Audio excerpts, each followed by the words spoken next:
Hi, I'm Matt Weston. I'm the MP for Warwick and Leamington. Many of you I know have received a leaflet through your doors in the last few weeks from what appears to be Warwick District Council about the offices. We got ours just a week or so ago, and it looks like this. Now, you may well recognise it. It would appear, to all intents and purposes, as though it's from the council. In reality, it's not, and it wasn't until we had a closer look at it, and we saw on the back of it some very, very small print, which says it's actually been produced by South Warwickshire Conservatives, what seems to be based at Nadeem Zahawi's offices in Stratford-on-Avon. So, rather bizarrely, this leaflet isn't even from the council, it's not even from the Warwick District Conservatives, it's actually from a group based down in Stratford-on-Avon, about an issue which is obviously of great concern to us, the people of Warwick District, and particularly for Leamington. Now, this would have cost a lot of money, but notwithstanding that, you have to look closely at the detail. And I know a lot of people are really exercised about this because of some of the claims being made. And I just wanted to highlight one or two that are worthy of mention. Now, don't get me wrong, there is a real issue with the car park at Covent Garden. It does need refurbishing or replacing.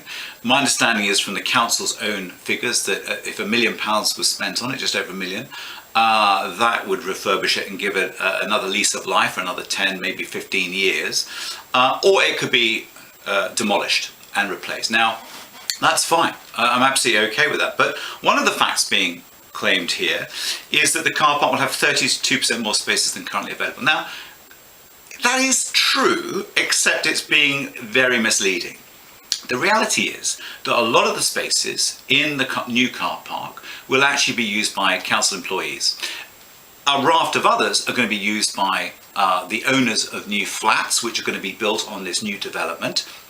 And that will lead to an absolute reduction of 22% on the maximum available from the existing building. Okay, what it was designed to be able to provide. Now, for businesses in the town centre, that's a huge issue for those people coming from far and wide to enjoy Leamington town centre and all the great shops that we have.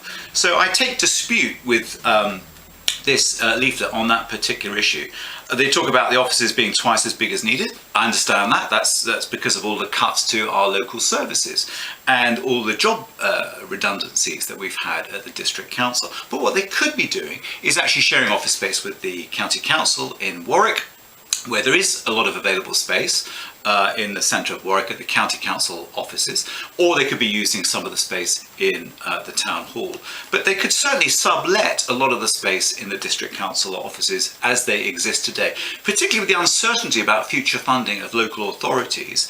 It seems like a very unwise move to be selling out, building yourself a new office when you don't know what the future of local authorities actually looks like. Now, they're also claiming that the new offices will save £3 million over 10 years. Now, what they're forgetting to say in this, that's £330,000 a year, what they're forgetting to say is there's a £3 million shortfall in the project as it stands, which is going to have to be found. They're also not saying anything about the development contribution that a developer would normally make for health, for education, for infrastructure, that any other housing developer would have to provide for. And these are not included in any of the figures on this sheet. And then finally, there is this claim for 400 people having new homes in the centre of Leamington and 37% of new planning approvals being for affordable homes. Now, that's not quite true. Let me just show you a report from the District Council itself. This came out a couple of months ago. It's 2017 to 2018, and I think it's on page 4 in the executive summary.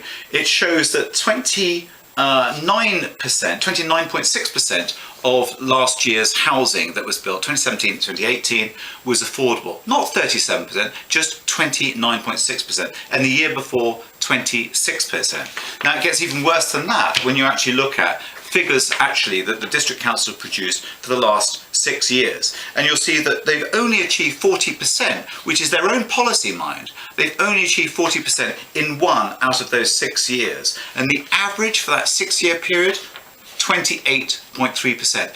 Our district desperately needs affordable and social housing. We have so many people on the housing waiting list. We have so many homeless in our society that we must actually provide more social and affordable housing. And that's one of the main issues with this project. Now, let me just tell you one final thing. If we actually looked at combining the authorities, which is one of the things that my predecessor Chris White was talking about, to be fair to him, credit where it's due, but also we at the County Council, when I sat on the County Council, back in 2014, we were talking about between a 12 and 17 million pound saving per year that could be made if we combine the authorities in Warwickshire. Now that would mean to about 3 million pounds for Warwick District every year, not 3 million pounds every 10 years. So why is it the District Council aren't talking about that? Why aren't they giving you, the public, that option to consider in making a decision? So there are many issues that need to be talked about here. Please give it your serious consideration. Please, I would urge you to object to this because it's not in the public interest. There has been no scrutiny by the public and no true consultation. Please sign the petition and please oppose. Thank you.